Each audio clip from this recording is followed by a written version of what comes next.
What is your favourite Dark Souls game? I get asked this question every single day, and I used to answer Dark Souls 2 for PvP and Dark Souls 1 for PvE. And overall, if we're including Soulsborne, my favourite game would be Bloodborne. I freaking love that game. I went into Bloodborne with no expectations other than knowing it's a FromSoft title. I'm not really big on the gothic fantasy, I'm more of a medieval type of player, I guess. And that world absolutely blew me away. Just the whole aesthetic of the world, the combat. It was just such a good experience and well worth the £400 I spent just for that game and the PlayStation 4. But a few weeks ago, I finished my Soul Level 1 run of Dark Souls 3. And it kind of spawned this new admiration for the PvE side of Dark Souls 3. Bosses that I'd previously not given too much thought, I now have fallen in love with. Soul of Cinder, Soul Level 1, I absolutely love that fight. But when you have a character that's normal leveled with normal weapons, it's okay, it's average, I wouldn't say it's anything special.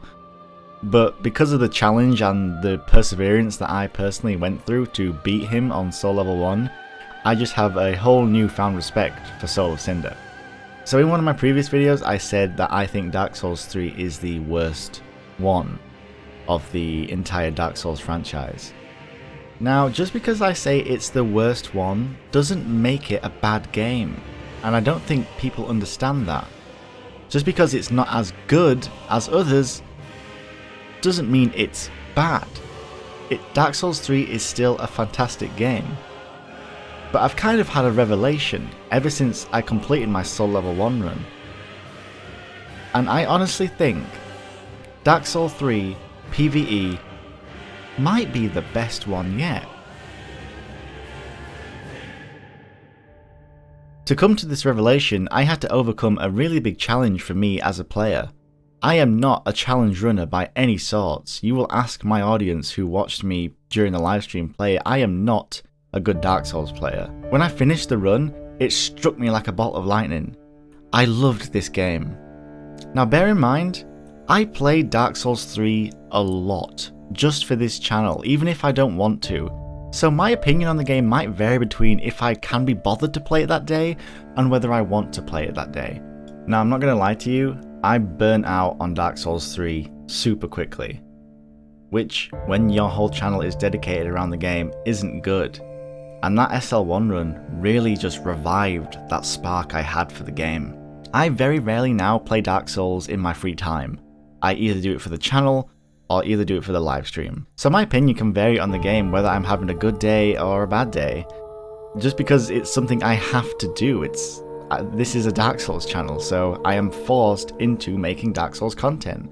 So I think that does somewhat put a biased opinion on the game, almost. I have to play this game. But saying that, I've played this game a lot. I know quite a bit about this game. Now we're not taking into account world design because that really doesn't go into the PvE. It's all about the enemies, and the bosses in particular. Now as I said, I've had somewhat of a revelation when I've completed my Soul Level 1 run, and I've got this newfound respect for bosses I didn't really, care about. A few bosses would be bosses like Champion Gundyr. Now I went into Champion Gundyr's fight thinking it was going to be easy, and I got my ass handed to me for about 3 hours. And after I finished it, I got this sense of achievement again, like playing through Dark Souls 1 for the first time. I got this grand sense of achievement, and it felt amazing, and it's something I missed heavily through my initial playthrough of Dark Souls 3. But with that said, this is all done on a Soul Level 1 character. It's almost as if I enjoyed the game more just by making it more difficult on myself. It harkens back to the feeling I had when I played through Dark Souls 1, like I said. I was terrible at Dark Souls 1, so when I overcame a challenge, it felt fantastic. So as I've gotten better, the games I felt have gotten worse? But when I have the odds stacked against me, I overcame a challenge, I got that sense of feeling back.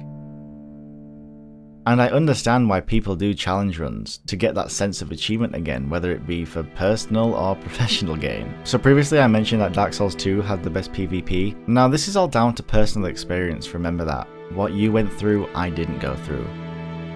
What mindset you was in during Dark Souls 2, I wasn't in that mindset. There's so many factors that come into play, and it's just down to personal opinion. And I know some people think Dark Souls 2 is the spawn of Satan and Dark Souls 3 is the second coming of Christ. And I understand that somewhat now that I've finished it on my soul level 1. And I'm not really too into the PvP element of Dark Souls 3, so I can't really critique it, and if I did it would be unfair because I don't really know the terminology. Like, I don't really know what hyper armor is. I've obviously heard the name poise being thrown around. I'm not too sure what it is. I know it's something to do with heavy armors and swinging through attacks and stuff. Again, I'm not familiar with it, so I can't really comment on it and have a unbiased opinion. But playing through Dark Souls 2, I was in a very difficult time in my life, and Dark Souls 2 was a very good release for me. Playing through the various worlds, and yeah, sure, they weren't very pretty and somewhat downright ugly at times, but it didn't really matter for me because I was there in that world, you know. I didn't really think too much about it, and I think that's an important factor. I didn't really think too much about it. I was just there, I was playing, I was having fun, and that's really what it's down to, having fun. And I had fun in Dark Souls 2, and I'm sorry if you didn't, but I think if you say that Dark Souls 2 is a bad game and you look back on it, you probably had fun whilst playing it. Let's be honest. Now, in terms of rankings, and before I get into the whole why I think X is better than Y, I'm just going to rank the games and then we're going to go a little bit deeper into the discussion. So I really do think that Dark Souls 3 might have the best PvE. It doesn't have the best PvP, not in my eyes anyway. I love Dark Souls 2 PvP just because I played it the most, really, and that's what it comes down to. It held my attention for the longest. I found a build that I was comfortable with and that I enjoyed playing, and in Dark Souls 3, I haven't found that yet. Maybe when the DLC drops, there'll be some new weapons that I'll fall in love with. But in Dark Souls 2, I had a very set build that I just loved playing, and like I said, in Dark Souls 3, I haven't found that yet. Keyword, yet.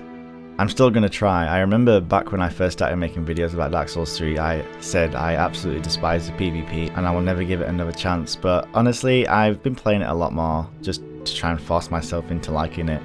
And when I've made builds that cater around invasions and the gank fests, I've been enjoying it a lot more because I've been winning a lot more, and I think that's what it comes down to. I think I was just in a negative mindset because I was losing, because I was trying to play the way I played Dark Souls 2, and obviously it doesn't work. So with that, I still think Dark Souls 2 has the best PvP. It by no means has the best PvE. Lore-wise, it was brilliant. Dark Souls 2's lore was absolutely fantastic. There was very few plot holes, and it was brand new. You know, it didn't need Dark Souls 1 really to make sense, and I've said that before. Dark Souls 3's lore is still okay. Some of it doesn't make sense to me, no matter how far I look into it. Now, you guys could correct me if I'm wrong. I really don't understand the Lothric and the linking of the fire. I really can't get my head around it.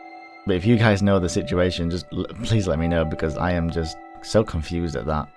Now, a big thing is Dark Souls 3's world design. A lot of people say it's inferior, and I myself said the same, that it was inferior to Dark Souls 1.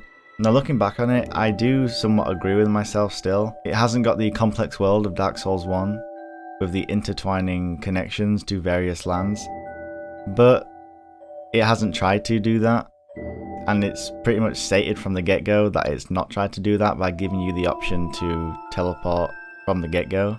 I honestly think we've got the best of both worlds. We have the linear level design of Dark Souls 2, which does work in some areas, but with the added connections via shortcuts from Dark Souls 1 ported into Dark Souls 3 somewhat. With all this being said, this video is just trying to justify my opinion, and I really don't feel that should be a thing. I think opinions should be personal opinions, and whether or not you disagree or agree, it doesn't matter. Your opinion can't be wrong. And if you've made it to the end of this video, I do hope you agree with me on at least that statement.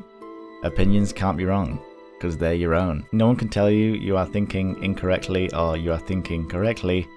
It's just down to you and your personal experience you had with the game. Maybe now I'll answer the question, what is your favourite Dark Souls game? And I'll just say all of them. Thank you guys for listening to my ramblings yet again. If you haven't subscribed already, maybe consider subscribing. We have intelligent conversations about the whole Dark Souls franchise every single week. And now with your support, I can make more than one video a week now, so that's great. So thank you guys for that. Anyway, take care everyone, be good to one another, and I hope to see you again soon.